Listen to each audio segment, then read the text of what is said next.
I've been sleeping with Derek for 6 months. I want a divorce. My wife's words hung in the air between us, suspended like the crystal chandelier above our anniversary dinner.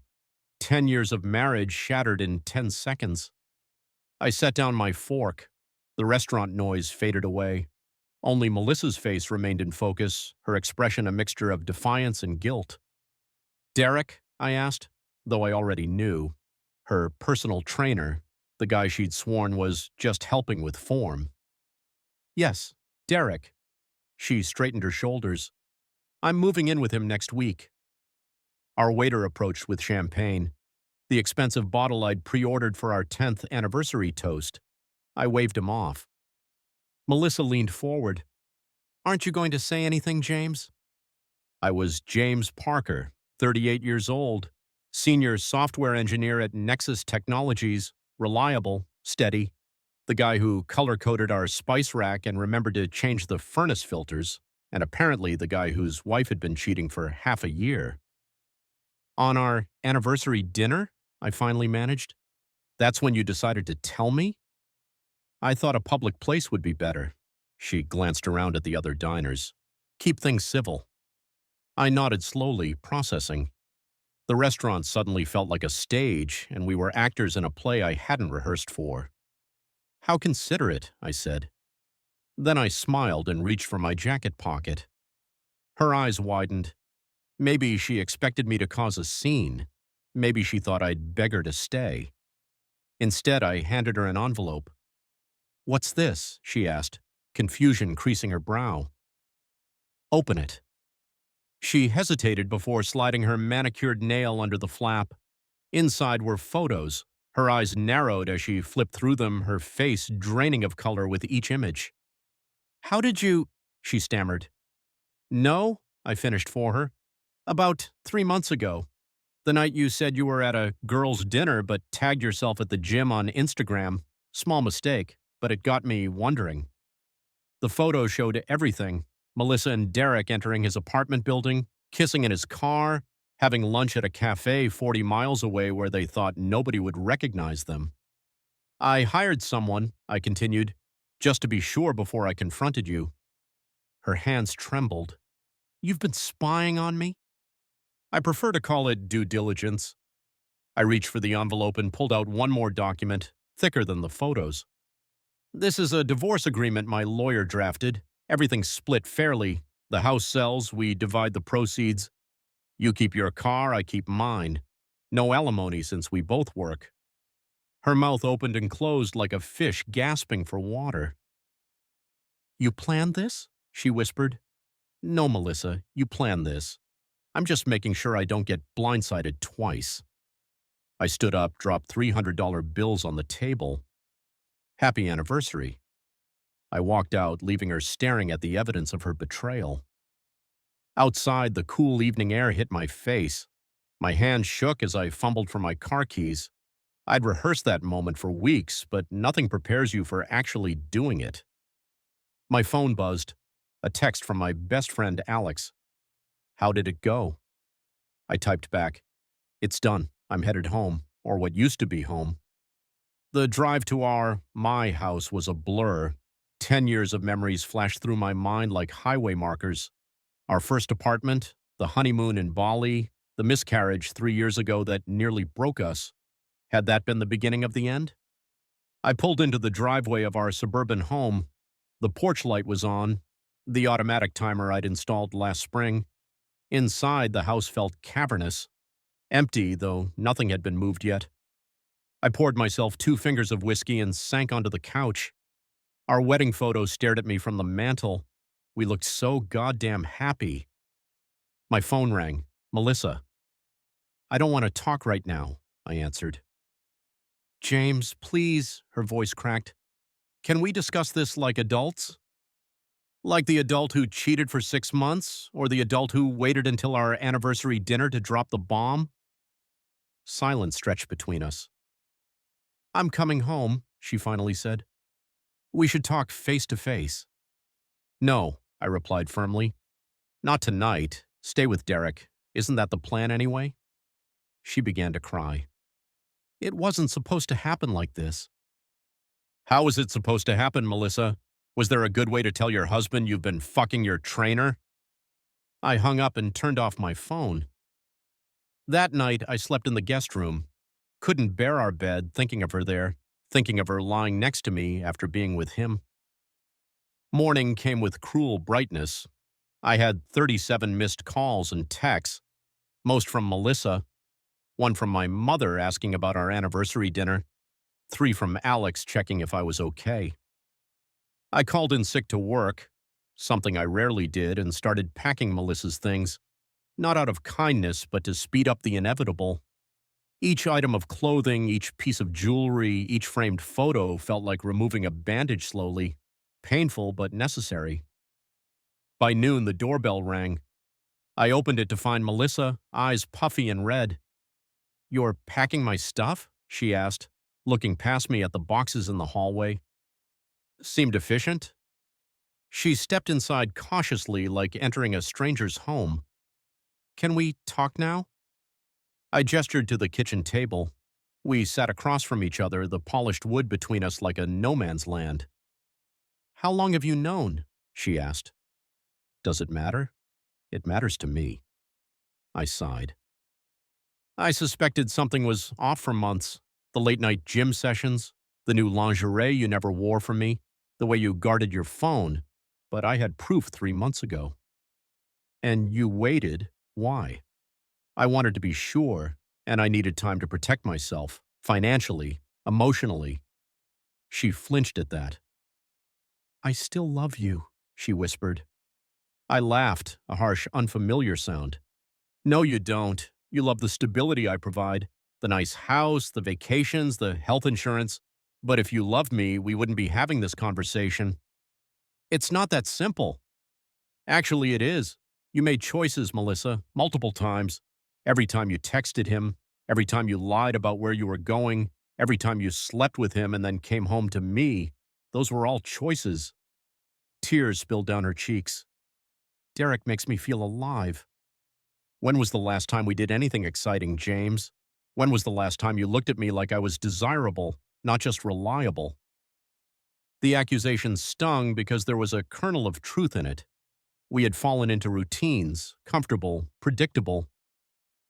"So instead of talking to me about it, you decided cheating was the answer?" She looked down at her hands. "I tried talking. You didn't hear me." Maybe she was right. Maybe I hadn't listened, but that didn't justify betrayal. "The divorce papers," she said after a moment. "You're really going through with this? What did you expect, that I'd forgive and forget? I thought maybe we could try counseling, give us another chance." I studied her face, the face I'd woken up to for a decade, the face I'd once believed would be the last thing I'd see before I died, many years from now. "Why?" I asked. "So you can decide between me and Derek with a clear conscience? So you can tell yourself you tried everything before leaving?" Her silence was answer enough. "Take your things," I said. "My lawyer will be in touch about the house sale." As she gathered the boxes, she paused in the doorway. "I'm sorry, James. I really am." I nodded but said nothing. What was there to say? After she left, the house felt both emptier and somehow lighter, like pulling out a rotted beam, painful but necessary for the structure to heal. I called Alex. "She came for her stuff," I told him when he answered. "You okay, man?" "No, but I will be." "Come over. Sarah's making dinner. You shouldn't be alone." I almost declined, but the thought of another night in that empty house was unbearable. Alex and Sarah had been my friends since college. Their marriage was what Melissa and I had pretended to have. Honest, supportive, real. Their home was warm and chaotic. 2 kids running around, dishes in the sink, toys on the floor, no carefully curated perfection like my house with Melissa. "Uncle James!" Their daughter Emma launched herself at me. I caught her, feeling the first genuine smile in days spread across my face. Sarah handed me a beer. "We heard. I'm so sorry." "Thanks for having me over." "Always," Alex said, clapping my shoulder. "That's what family does." Family. The word hit differently now. Melissa and I had talked about kids, but after the miscarriage, she'd been hesitant. Now I wondered if that had been an excuse. Over dinner, I told them everything: the anniversary revelation, the divorce papers, the morning confrontation. You handled it better than I would have, Alex admitted. I'd have lost it right there in the restaurant. Sarah reached for my hand. What's your plan now? Sell the house, find an apartment, focus on work. That's not a plan, she said gently. That's logistics. She was right. I had no plan beyond survival. The next few weeks passed in a blur of paperwork and logistics. Melissa moved in with Derek. I stayed in the house until we found a buyer. My lawyer negotiated the division of assets: clean, efficient, clinical. At work, I threw myself into projects, staying late, coming in early. My boss noticed. Everything all right, Parker? He asked one evening, finding me still at my desk at 8. Just focus, sir. He studied me for a moment. Heard about your situation. Tough break. News travels fast in a company our size. If you need time off— I don't, I interrupted. Work helps. He nodded. Well, there's an opening for project lead on the Artemis account. Challenging stuff. Interested? The Artemis account was our biggest client. High pressure, high visibility, high reward. Absolutely. Good, it's yours. Meeting Monday at 9. The promotion should have felt like a victory. Instead, it felt like a consolation prize. Sorry your wife cheated. Here's a better job. That weekend, I finally cleared out the master bedroom, found Melissa's wedding ring in the bathroom drawer. She'd left it behind, forgotten or deliberate. Either way, it felt symbolic. I sold it to a pawn shop and donated the money to a domestic violence shelter. Petty, maybe. Cathartic, definitely. Monday's meeting went well. The Artemis team responded to my leadership, and for a few hours I forgot about my personal life. But evenings were still hollow, weekends stretched endlessly.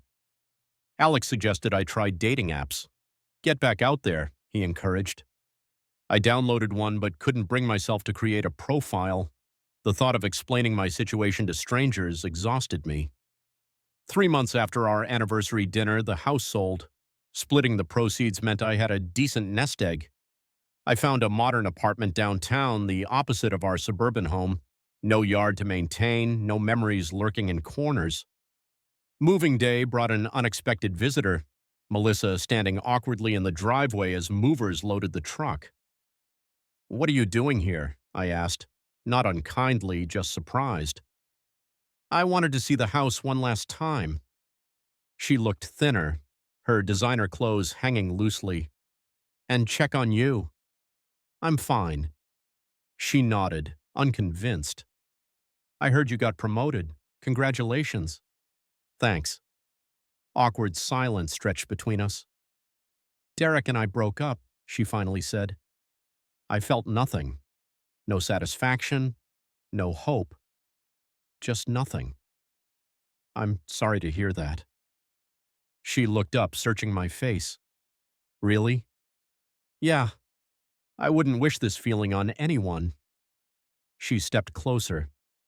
James, I've been thinking— Don't, I interrupted. Whatever you're about to say, just don't. You don't even know what I was going to say. Weren't you going to suggest we reconsider the divorce, now that Derek's out of the picture? Her expression confirmed my guess. Melissa, you didn't leave me for Derek. You left me because something was broken between us. Derek was just an excuse. She blinked back tears. So there's no chance? Would you trust me if I had done what you did? She didn't answer. That's what I thought. I turned back to the movers. I need to finish up here. She nodded, defeated. Take care of yourself, James. You too. As she walked away, I realized I felt sorry for her. Not because Derek had dumped her, but because she'd never addressed what had driven her to cheat in the first place. She just traded one Band-Aid for another. The apartment downtown became my fresh start. Minimalist furniture, no mementos, a clean slate. The Artemis project consumed my days. Complex problems that required my full attention. Problems I could actually solve. unlike my marriage. 6 months after the anniversary dinner bombshell, our divorce was finalized. I signed the papers in my lawyer's office, feeling strangely calm, the end of a chapter. That evening, Alex and Sarah took me out to celebrate, though celebrate felt like the wrong word. To new beginnings, Alex toasted. I clinked glasses with them. To honesty, Sarah smiled. To finding yourself again. Finding myself, was that what I was doing? It felt more like reconstructing myself from scattered pieces. After dinner, they invited me back to their place, but I declined, needed time alone. Walking through the city streets, I found myself near the restaurant where Melissa had dropped her bombshell. On impulse, I went inside and asked for a table, the same table. The waiter recognized me. Just one tonight, sir? Just one. I ordered a steak and a glass of whiskey. As I ate, I realized something. I was okay. Not great, not healed, but okay. My phone buzzed with an email, a colleague from the industry conference I'd attended last month. James, great connecting with you at Tech Summit. Would love to grab coffee next time I'm in town. Elena, smart, funny. We'd talked for hours at the conference about everything from quantum computing to obscure sci-fi novels. She'd given no indication of romantic interest, just professional camaraderie, but I'd enjoyed her company. I typed back, "Coffee sounds great. Let me know when you're in town." It wasn't a date, just coffee, just conversation. But it felt like the first real step forward. 1 year after the anniversary dinner that changed everything, I returned to the same restaurant. This time, Elena sat across from me. "So this is the infamous restaurant," she said, looking around. I'd told her the story on our third date. No secrets, no hidden agendas. "This is it." She reached across the table for my hand. "Bold choice for our 6-month anniversary. I thought it was time to create a new memory here." She smiled, that brilliant, genuine smile that had first caught my attention. "I like that idea." The waiter approached with champagne, not the bottle I'd ordered for Melissa a year ago, but one I'd selected for this new occasion. "To honesty," I toasted, echoing my words from months earlier.